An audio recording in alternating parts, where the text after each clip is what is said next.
India is committed to investing in the health of its people. To build a strong nation, we need a healthy population. Today, a large set of people in India, especially our women and children, suffer from different forms of malnutrition. Their diets are deficient in vitamins, minerals, and such micronutrients that affect their health and productivity. 1 in 2 women of reproductive age is anemic, leading to pregnancy complications. Lack of nutrition also leads to cognitive impairment. But there are solutions. Solutions such as adding a variety of wholesome foods in our daily diets, consuming mineral and vitamin supplements, or food fortification, which means adding essential micronutrients directly to the food we eat. Food fortification ensures low cost and wide reach and is also an approach that is not new to us. By fortifying salt with iodine, our country prevented millions from goiter. There is now an opportunity and need to do more, to make people aware and to fortify India towards a better tomorrow. Fortifying India towards a healthier tomorrow, supported by the India Nutrition Initiative and Global Health Strategies. Good evening, everyone, and a warm welcome to our session this evening. My name is Tora Agarwala, and I'm here on behalf of the Indian Express to moderate this session on hidden hunger in India, its challenges and solutions. This webinar is part of the Indian Express brand studio campaign initiative, Fortifying India Towards a Healthier Tomorrow, in collaboration with Global Health Strategies and the India Nutrition Initiative. A malnutrition-free India by 2022, this is perhaps one of the most critical challenges we as a country face today. As was the case with iodization of salt, the time has come for all stakeholders to come together for a major policy push towards mandatory fortification. Raising mass awareness is crucial. It is to this end that the Indian Express has partnered with Global Health Strategies and the India Nutrition Initiative on a multimedia campaign. Our focus is to engage key stakeholders and decision makers in a dialogue about the urgent need to scale up fortification and move the policy needle on this front, spreading awareness and conversation among audiences. Please visit www.indianexpress.com/fortifying-India to read a range of extraordinary stories, interviews, and contributions by Express journalists, as well as the leading names of politics and bureaucracy in India. It is estimated that 1/3 of the 2 billion people who suffer from hidden hunger globally are Indians. But what is hidden hunger? Hidden hunger is specific micronutrient deficiencies. Microessential vitamins and minerals are required only in small amounts, but are critical for our bodies. Deficiencies can lead to serious birth defects, cognitive impairment, and reduced overall productivity. Over 70% of Indians consume less than half the recommended dietary allowances for micronutrients. According to the National Family Health Survey, more than half the women in reproductive age group and over 58% children suffer from anemia. But there are ways to deal with this, and one of them is food fortification. Fortifying food, or the practice of adding essential micronutrients to regular staples, is a proven strategy long recommended by health experts. In India, addition of iodine to salt helped prevent millions of cases of goiter. In 2018, the Food Safety and Standards Authority of India issued regulations for mandatory standards for micronutrients, covering staples like rice, wheat flour, milk, edible oil, and salt. There is now an opportunity and the need to do more, especially in the wake of a global pandemic, which has put back in focus public health. With us today, we have an esteemed panel, which includes the leading minds in India who have been tirelessly working on ways and means to address the problem of hidden hunger in India. Dr. Rajan Shankar is the Program Director of Nutrition at Tata Trust and a pioneer in the nutrition space for more than 20 years. A renowned name, Dr. Shankar is a physician by training and has served in the Army Medical Corps for 25 years. He has been with the Tata Trust for the last 5 years. Ms. Enoshi Sharma is the director at the Food Safety and Standard Authority of India and has been working in the field of fortification for several years. Mr. R.N. Divakt is the Chief of Nutrition Section, UNICEF India. He has over 25 years international experience in several countries and specializes in the management of severe acute malnutrition, emergency nutrition, and nutrition in HIV. And finally, the very young and very dynamic Vedika Shekhar, who is an associate in the Health and Nutrition Division at Niti Aayog. Thank you all for joining us today. We're going to be opening the session with Ms. Anjali Nair, the Executive Vice President for Global Health Strategies. Ms. Nair has been a leading voice for over 20 years in global health issues. Her expertise lies in developing integrated strategies to impact health policy and practice in the global south. Over to you, Ms. Nair. Thank you so much, Tora, and thank you all for this session. So, first of all, I'd really like to express my deepest gratitude to the panelists and the participants who have joined us at this webinar. It's really an important initiative, and for that, I thank the Indian Express and the India Nutrition Initiative to partner with us. A little bit about Global Health Strategies. We're a relatively young organization and we work on public health issues in some of the emerging markets. We have our offices in India, 3 offices in India, in Kenya, South Africa, 2 offices in Europe and the US, including looking at Southeast Asia through a network of consultants. One of the things that we find of great advantage to us is how we can share learnings across these offices on various issues. Our main strategy really is a kind of a reinforcing model of that leverages policy analyses and evidence for communications and getting information out, which is why the partnership with TINI and Indian Express is so critical to us. You are what you eat is an oft-used phrase, and it becomes very important as we look at malnutrition across the world in population groups. We also know that malnutrition is related to socio-economic, cultural, and gender-related factors, which makes it even more difficult to address. And it has to do with policy programs and even an individual awareness and behavior change. Good. You've heard Tora talk about, and I'm sure you're going to hear the panelists talk about how important good nutrition is. It's important for your physical, cognitive growth.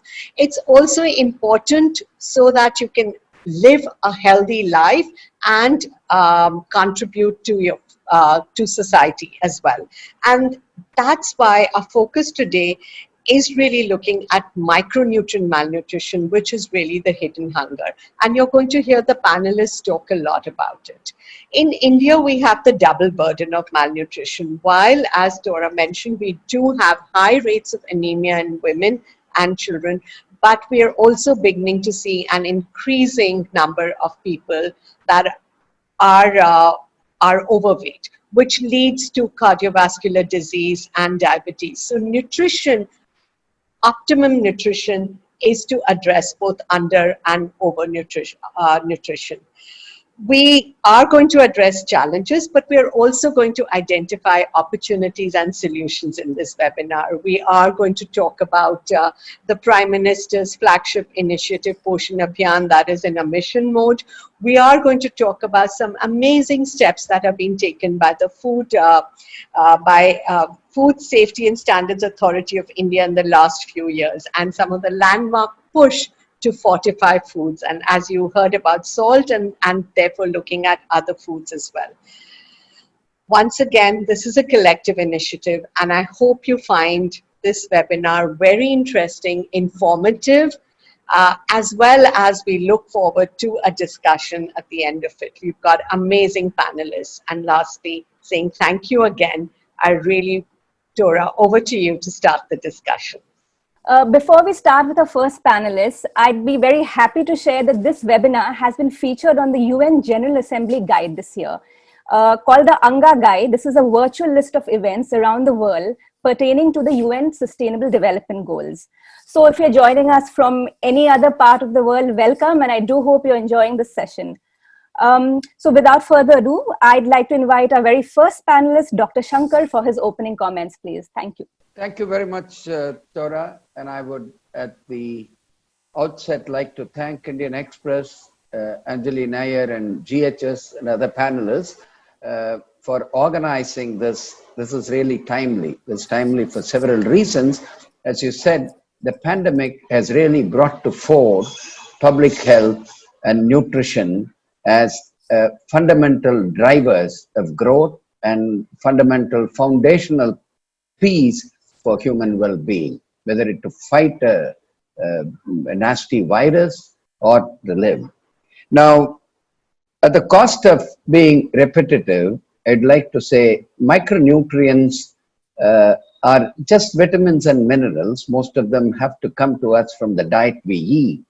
But as our diet gets narrower and narrower, we eat very few items and more of processed food.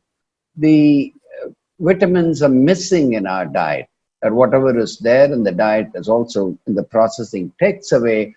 And there is widespread vitamin mineral deficiency around the globe.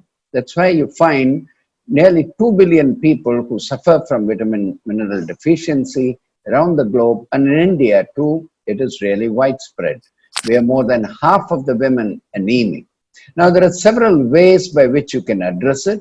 As it was said, ideal would be to diversify the diet as much as is possible and affordable or accessible, or provide supplements to high-risk groups. And the third one is add vitamins and minerals to commonly eaten food, what we call a staple food fortification. All these three are they are complementary, and in many situations you need more than one. And as you mentioned, as well as your video said, there's not a new idea. It has been there for over a century, and many developed countries have virtually eliminated many nutritional disorders, be it rickets, pellagra, beriberi, goiter. The food fortification has played a significant role in all that. It's not even a new idea in India. We've been having mandatory fortification of vanaspati since 1953, and since 1962, salt iodization over the period has become mandatory and has really almost eliminated such serious iodine deficiency disorders. So it's grossly underutilized in India, and there is a scope to really take it forward and give the benefits of what science has proven as a cost-effective intervention to reach one and all. I'll just stop there and wait for you. Thank you. Thank you, Dr. Shankar. Those are very interesting points. And now I'm going to invite Ms. Anoshi Sharma with her comments, please. Actually, I would like to continue from where Dr. Shankar just left off, that the pandemic is not, micronutrient deficiency or health and wellness is not something which is exclusive to the pandemic. It is something that we are, constantly working on, because it ensures the wellness and the health of our entire nation.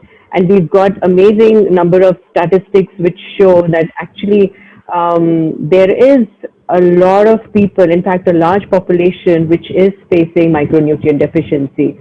So at the Food Safety Standards Authority of India, while we are working towards promoting fortification of staples, developing regulations which actually lay down guidelines of how much is to be fortified, what needs to be added, which staples can be fortified, we also take a wholesome approach.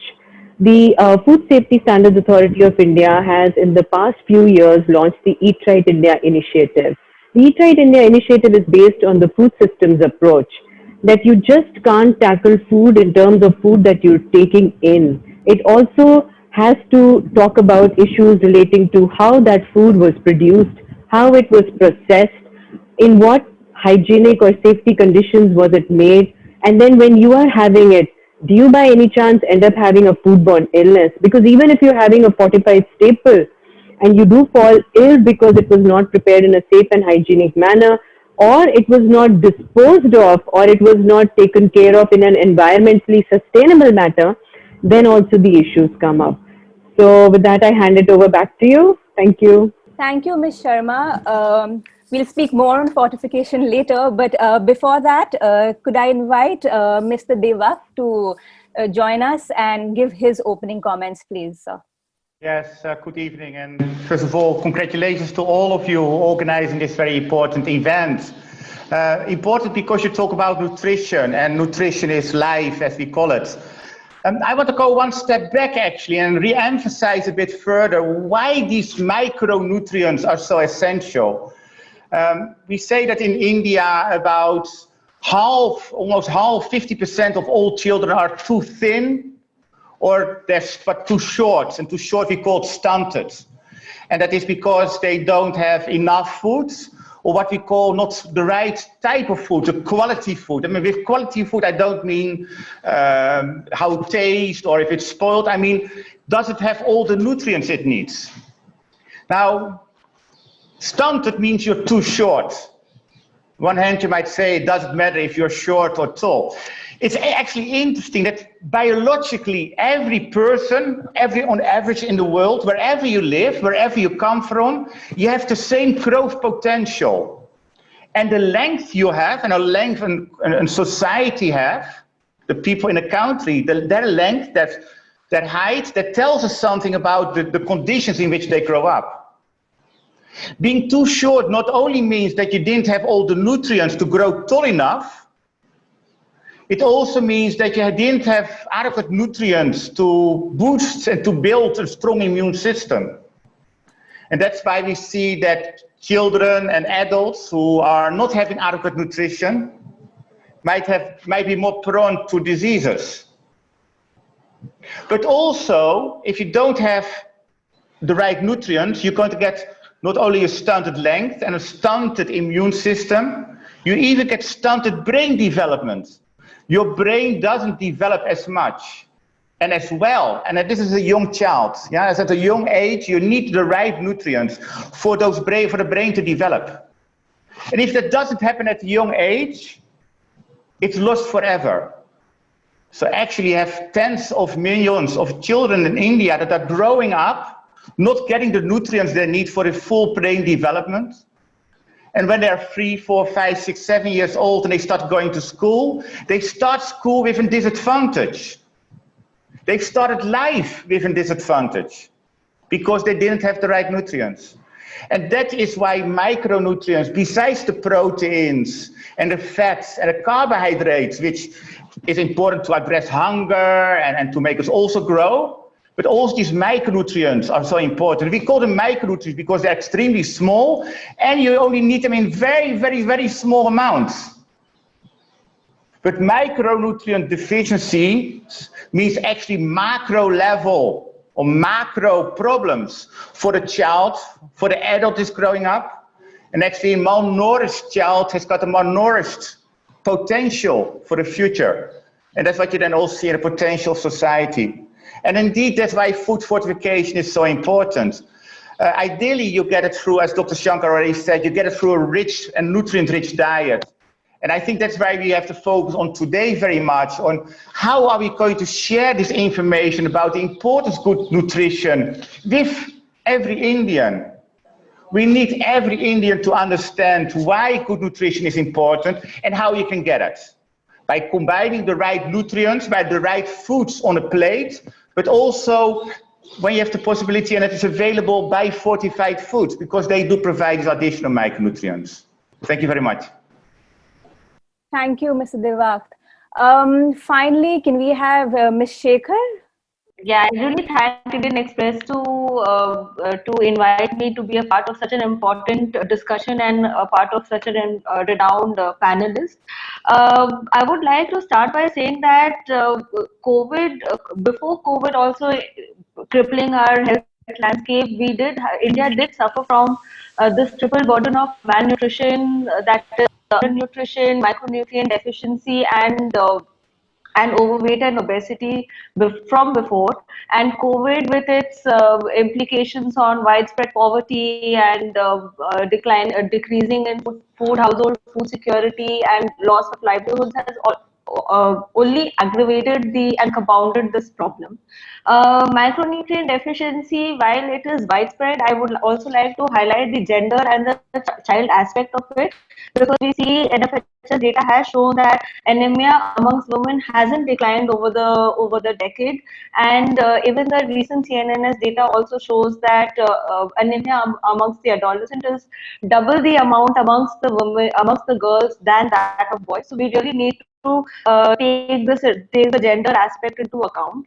Now, coming to food fortification, Poshan Abhiyan, which is the government's flagship scheme to improve the nutritional landscape and outcomes in the country. Food fortification is a very important approach to address micronutrient deficiencies within Poshan Abhiyan. And Niti Aayog has also recognized that the food fortification is an ignored yet a very effective, successful, affordable and scalable intervention to address the problem of micronutrient deficiency.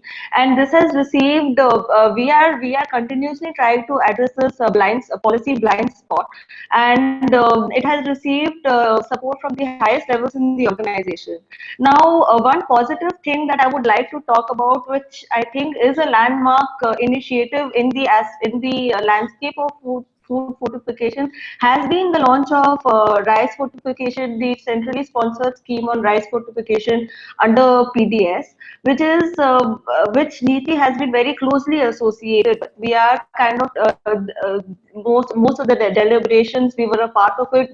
The deliberations were housed here, and we really felt that food fortification, if consumed by a large number of population and in large quantity, will help in addressing the problem of anemia and micronutrient deficiency. And a landmark scheme has been the centrally sponsored scheme, where we are trying to cover almost 67% of our population under PDS, and rice also consumed by 65% of the population, most of whom are located in the high malnourished states. I feel that this pilot scheme, which is right now only designed for 15 districts, would have very huge implications to address the problem of anemia and micronutrient deficiency, with a very meager budget of about 150 to 160 crores. So very positive developments happening. It's very heartwarming. I've been associated with this scheme ever since its inception. Before that, so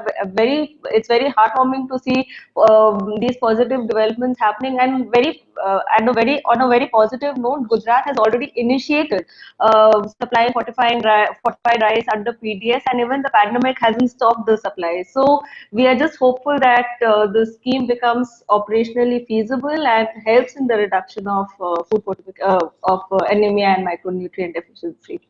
Thank you, Ms. Shekhar. So let's just start this discussion by alluding to the obvious, and that is COVID-19. We can't really ignore that.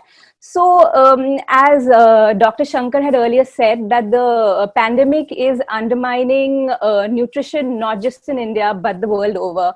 And so I'd like Dr. Shankar to come in on that one again. And could you tell us maybe, what kind of impact has the pandemic had on, say, India's long-term nutrition goals and India's, nutrition programs? Could you come in on that, please, sir? Well, as I said earlier, the pandemic is initially, as it started, and more than the pandemic, the response that we launched for the pandemic did upset, the trajectory in which nutrition programs are going in India.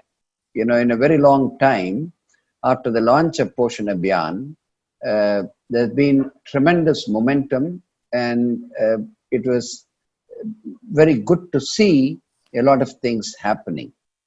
The response that we launched to contain this pandemic did put a brakes on this, and because the priorities had to change, but gladly there was a very quick regrouping by the state governments, by civil society, by many people, the district administration, etc., to bring back the essential nutrition programs to the extent possible, with all the constraints that the containment strategy put in.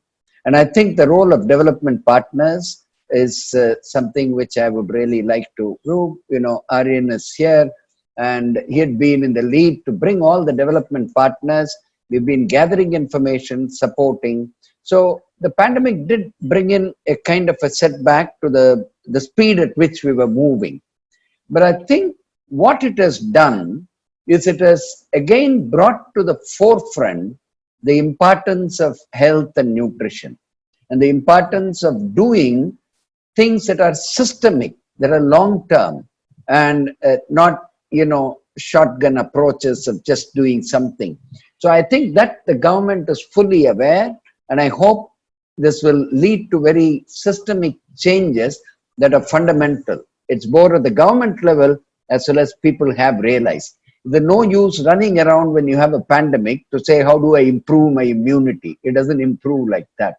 You've got to invest in it throughout. I would just stop there. I think it has brought it to the forefront, and the response is quite satisfactory, even under very difficult situations. There's always scope to do much more. Thank you. Thank you, Dr. Shankar. As you said, the pandemic has sort of, made us rethink nutrition once again, and that's good. That's probably the silver lining in all this like horrible stuff which is happening all around us. I'd want to know, so the government, Mr. Deva, you said that the government, on previous occasions, you've said that the government has, has great programs, great safety nets. For example, now we have Poshan Abhiyan going on too. But many times we see that these great programs might not, translate very well on ground. So I'd want you to come in on that. Why do you think, what is this gap between policy and implementation? Is there a gap? And, how can you bridge this gap, and what can we do? Yeah, no, thank you. And that is a gap. I mean, there's evidence there's a gap. I mean, according to a study by The Lancet published last year, about 2/3 of all children under 5 that die every year, about 2/3 of the deaths had malnutrition as an underlying cause. So if those children were well nourished, they might not have died of other illnesses. And according to The Lancet at that time, they estimated that on every day, about 1,900 children in India under 5 are dying with malnutrition as an underlying cause. So there is a problem. Now, because of COVID, we estimate that if you're not careful, that I call it the secondary impact of COVID, or COVID-induced nutrition crisis that we might get because of increasing poverty of people, or people don't have access to some of the services. Yeah, we are worried that actually the malnutrition rates and mortality might actually go up with somewhere between 10 and 20% if you're not careful. I mean, I've been in India now 3.5 years, and what I've learned since I've been in India, I've been learning 2-3 things. First of all, your nutrition program is amazing, and seriously, there is no other word for it. On paper, you have the right program. It's technically very, very sound, programmatically very strong. You have the systems in place, and a program like the ICDS, the Agarwadi centers. There are very few countries that have something like that. Countries can only dream to have a community structure where children are coming, are being seen, are getting care and support, are getting food. Countries are jealous about India. But as I said, in spite of that, there are still problems. And I think what the problem is that while we might have the right programs, we have the ICDS, we have food fortification guidelines, we are supposed to provide nutrition supplements, vitamin A supplementation, or iron folate tablets to all pregnant women and to all children going to school, but we're not reaching all of them. And I think there are 4 problems here. First of all, coverage. We have the right programs in place, but they don't reach everyone that needs it. So we don't have full coverage. And then we don't have continuity. Some of these programs have a high intensity, like at the moment with Poshan Ma. We see so much nutrition education ongoing, but I'm worried when it is 1st of October that it drops. We need the continuity of the programs. We need 12 Poshan Mas per year, I would say, not 1, we need 12 Poshan Mas. Yeah, or the first week of August, we always celebrate Breastfeeding Week. So much attention, so much education around breastfeeding. But we need that to continue. We need 52 breastfeeding weeks per year. Then we need the intensity of the programs. a lot of people, you need repetition. You need to continue being educated. Once being told about the importance of fortified food is not enough. You need continuous education. And last but not least, the programs need to be of high quality. So I always say that India, you have one of the most amazing programs in the world, most amazing policies, most amazing programs, technically very, very sound. There's not much tweaking to be done there. It's really about your implementation. You need your coverage, you need your full continuity, you need to have the intensity of the programs, and of course the programs need to be delivered with high quality. And some people call this C-square IQ, CCIQ. Thank you. Next, I'd like to ask Ms. Inoshi Sharma. So, this whole webinar is about the importance of food fortification, and that is something you have been working on. And, especially in the last 2 years, there have been a lot of focus on food fortification. Earlier, one of the panelists had said that, food fortification is somewhat an underutilized strategy. It's not been used to its full potential. So, would you agree with that? And, do you think now a lot of steps are being taken on this front? In fact, whenever you introduce a new program in the country, you have to go very gradually, because you have to first develop standards, and they can't be done overnight. You need to refer to them to scientific panels. They have to see what the citizens of that particular country, like for instance in India, what are people consuming, what is their height and weight, what is the nutritional requirement, and then determine the RDA levels. And then of course, based on the RDA levels, you fix up a certain standard based on which you have regulations. So gradually we've come out over a period of time, 5 regulations. Now, moving forward, we are very shortly going to come out with a mandatory a provision for milk and oil, which means that all the oil and milk which is coming out in the market for the consumers from the organized sector will have to be necessarily fortified. We are also currently working on a regulation which will make it possible to fortify processed food, bakery items like breads and buns and cereals, pasta, noodles, anything which is not high in fat, salt and sugar. So it is something that is being picked up in the country because it is the most cost-effective way in which micronutrient deficiencies can be done away with. So it comes into your category of preventive healthcare. So for every intervention you have in terms of fortification, there is a huge cost saving on the health expenditure in the future. So you avoid all of that. So naturally, there's a lot of savings then for the entire country in terms of expenditure on health. But ma'am, many times critics do also say that, fortification may lead to over-fortification or, increase of toxicity. What would you like to say to that? Because that's been like a common criticism when it comes to food fortification. What do you have to say about that? So there are a lot of misconceptions regarding toxicity. And, if a person's having, say, throughout the day, all the 5 staples, which is rice, wheat, oil, milk, and salt.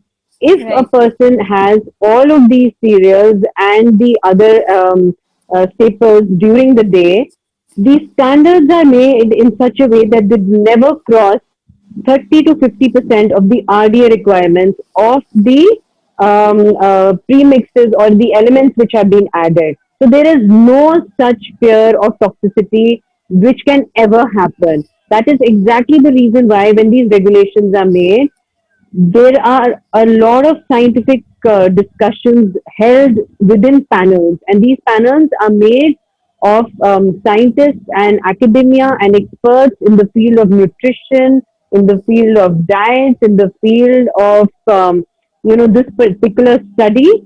So therefore, before we come out with the regulation, we are very particular that nothing of the sort happens. Right. All right. To Ms. Shekhar now, you've been helming this very big rice fortification program. So I know it just started out.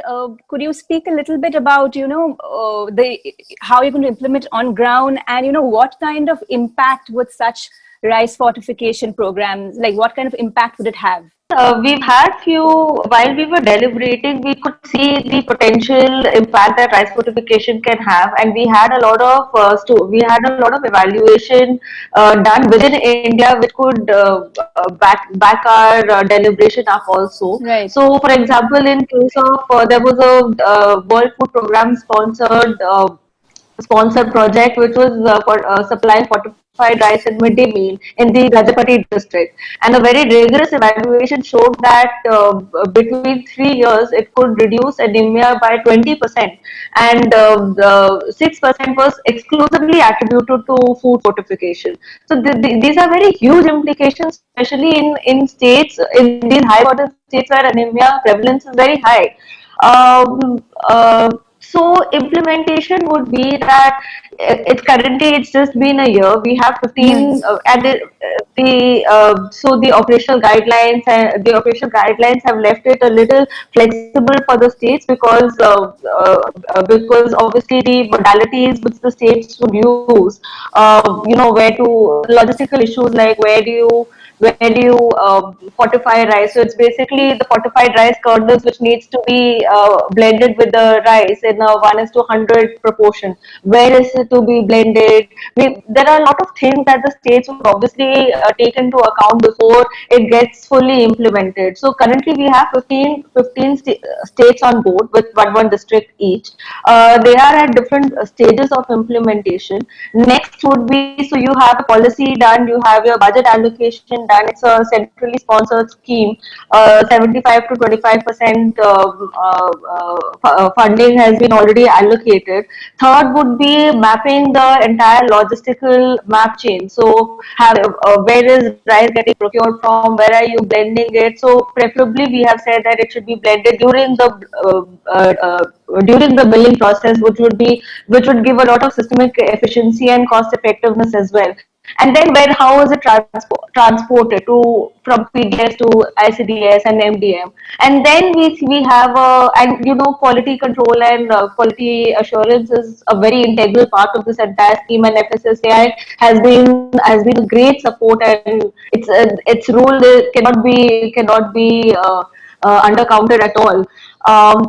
After that, monitoring and evaluation, and then we see where it goes. I mean, once the scheme is implemented, we will have a baseline, and then we'll have an end line after 3 years to see if it has impacted. We are hopeful that it will help in reducing anemia, because fortified rice is basically they are adding micronutrients of iron, B12, vitamin B12, and folic acid. So we are hopeful that it will help addressing at least these issues of anemia and other micronutrient deficiencies of folic acid and vitamin B12. Right, Mishekar. So, anemia seems like anemia is one of the biggest problems, especially, with pregnant women. So, I mean, recently, last year, actually, I'm from Assam, so I report from here, and they had done this very interesting, program from a district called Hailakandi, which is one of the aspirational districts in Assam. And to sort of address anemia, they did this very, very novel initiative where they nobody wanted to have the iron folic tablets because there were some superstitions and people thought like it didn't taste, they felt nauseous and things like that. Yeah. And so what they did over there is they started making these very amla candy, like these sweets of amla, and then they would sort of the people would get together and they would make it, and it became like a whole community thing. Everyone participated, and obviously no one's going to say no to candy, right? So it was quite successful that way. And so I just wanted to know, in India's nutrition movement as a whole, this kind of community participation or these kind of very unique initiatives, how important is community participation? And anybody from the panel can take this question, but how important is community participation in the success of India's nutrition movement?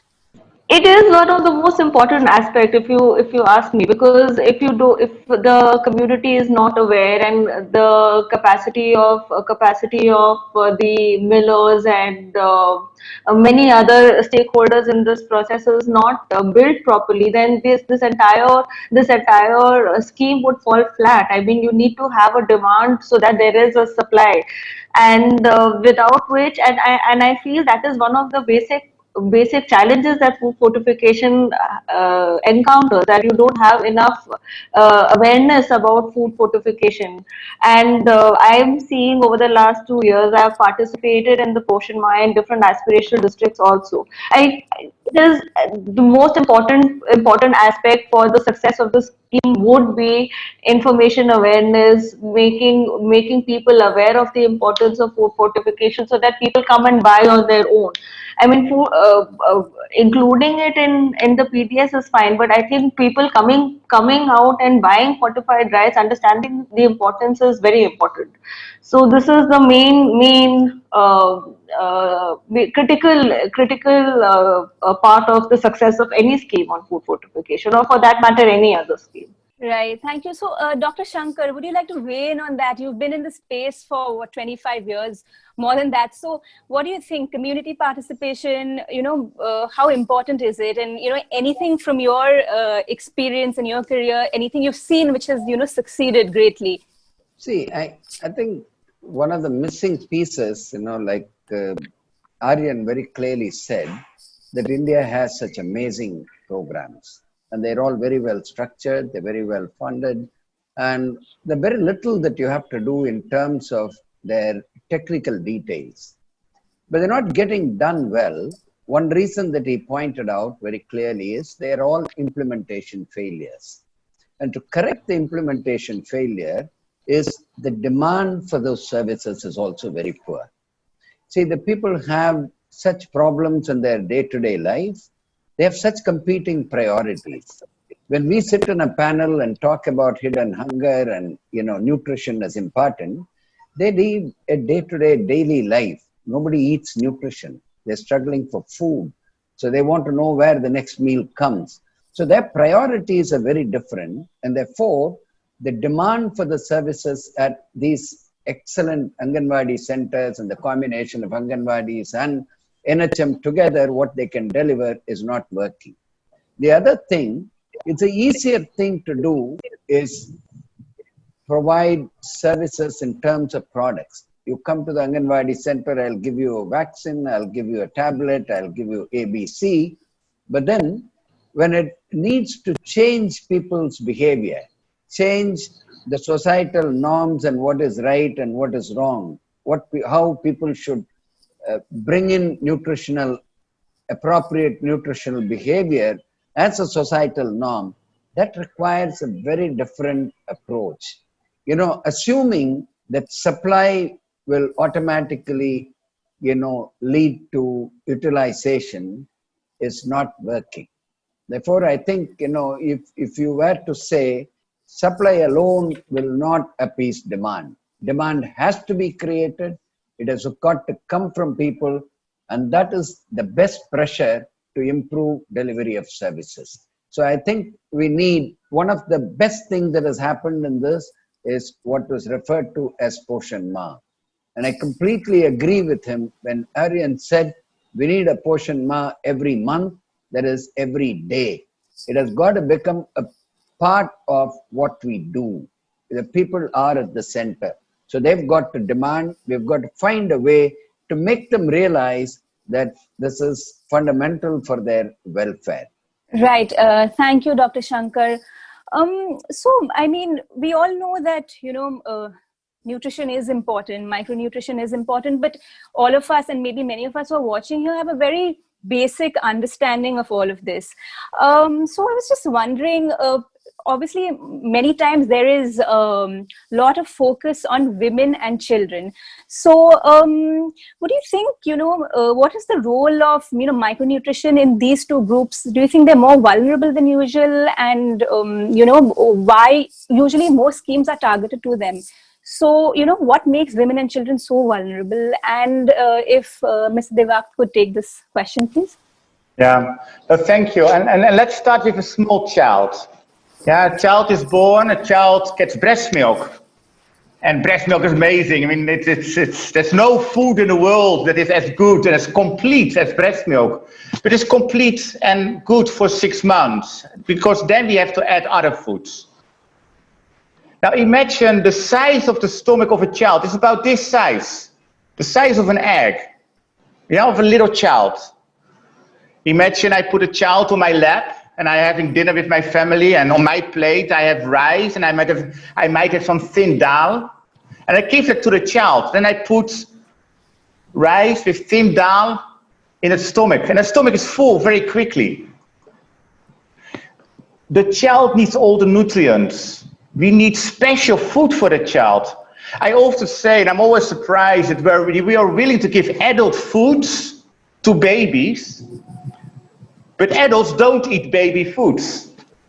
And what I want to say with that is we need to realize that the needs of an adult versus the need of this little child who needs to get all the nutrients out of that very small stomach that it fills. Yeah, it requires different foods. Don't fill it with rice, because the nutrient content of rice is not adequate. Now we need to educate. And that is really where we're not doing enough. I mean, I love that when Poshan Abhiyan was launched, and immediately the Prime Minister jumped in and said, hey, Poshan Abhiyan, yes, but we need the Jan Andelen as well. It's recognized that you don't stop child malnutrition in India by the government. The government is not going to stop child malnutrition. We need everybody to get involved. But it's a long way to go. I went on a holiday 1.5 years ago. I went on a holiday on a road trip. We went from Delhi, we drove to MP, and we drove back. We drove 2,600 kilometers. I saw many, many adverts for noodles. I must have seen hundreds of adverts for soda drinks, all different kinds.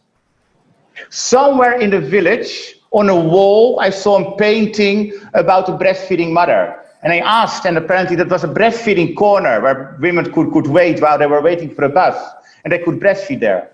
2,600 kilometers. I was bombarded with all the noodle adverts and all the soft drink adverts, and I saw one message about healthy and nutritious eating for the young child. So for me, it is really about, we need the education portion power. You only get the power of Poshan, you're only going to get the impact of Poshan Abhiyan if there is this Jan Andelen, if we make the ownership for good nutrition be the communities, the parents, because they are the ones that are feeding the child. And as I said, the little child needs special food. When it comes to women, in particular during breastfeeding period, but also during pregnancy, they also need special foods. They need more nutrient-dense foods. And of course, there are cultural practices, and I'm sure that some of my Indian colleagues here can talk more about that. Some of the cultural practices that actually disadvantage women in society. They might not always be the one that gets the most nutrient-rich parts of the food. And that is why we are concerned, in particular, about women and children. But that does not mean that not men, and many men have got also malnutrition. It's not only that we something see among women and children, it's just that the impact, the magnitude is higher, and the impact is more severe when it happens among children and among women. Thank you. Right, Sarah, thank you. Sarah, Yeah. if I may Yes. just add to that, you asked Yes. the question, why Sure. women and children? See, malnutrition is transferred from one generation to the other. If you want to arrest this intergenerational transfer of malnutrition, the best period is the first 1,000 days. That's also the period, what we call the window of opportunity for action. Number one, you can prevent it in that generation, as well as you'll be able to prevent it from transferring to the next generation. From conception to the second year of the child. If it happens to be a girl child, and if that girl child grows to be undernourished, it is very likely that she will produce another generation of undernourished children. That's why to arrest this, you focus on women and children, and the best period to focus is the first 1,000 days. That's just to add to what Arian said. Right. We are almost out of time, but there's one question from the audience which I'd like to read out. It says, is it true that vegetables and cereals have the iron required for women? Do we need iron supplements? So I'm guessing that's an answer we all know, but if anyone would like to say anything more about it, the importance of iron supplements.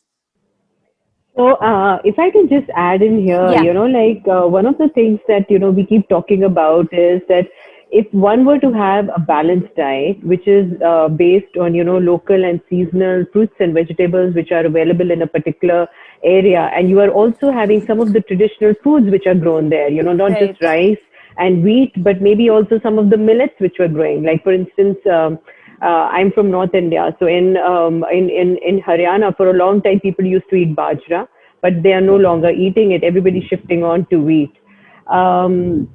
That way, in a lot of hill stations, they were red rice. Now people are not, producing it anymore, and they're all having white rice. So a lot of, nutrients which were otherwise available have suddenly gone out from our plate. And many people are also shifting to processed food. So the thing that you were talking about of how the community comes together is the awareness that you have, where everybody is talking about a nutritionist diet, where everybody wants everybody else to eat. It should not be that if I'm eating healthy food and somebody says, oh, you are the way you are because you eat healthy. I'm sure a lot of people who are healthy and slim get that sort of criticism every day. Body shaming is so common in our country if you're healthy eating. Why are you so thin? You must not be eating. That's the first criticism you get, which is ridiculous because in a country like ours, being thin and being micronutrient deficient and being malnourished, they're all associated together, which is not true. You could be thin and healthy. You could be thin and malnourished. It's two different things. But how do you create that awareness? And how do you create that support with each other so that we are all eating healthy? If I, for instance, many times don't eat a sweet dish or a dessert, I'm criticized. Why don't you eat it? You're so thin, you can afford it. Questions not of affording, questions about your health. And I think a lot of people who are listening to me will agree that sometime or the other, they have faced this issue. And when we talk about a community and creating this entire environment of health, it comes only from awareness. Right. So that's what I wanted to say. Right. Thank you. So we've almost run out of time. So I just want to thank everyone for such an informative discussion. I'm sure it's given us all a lot of food for thought. At the Indian Express, we like to focus on topics which sometimes slip through the cracks.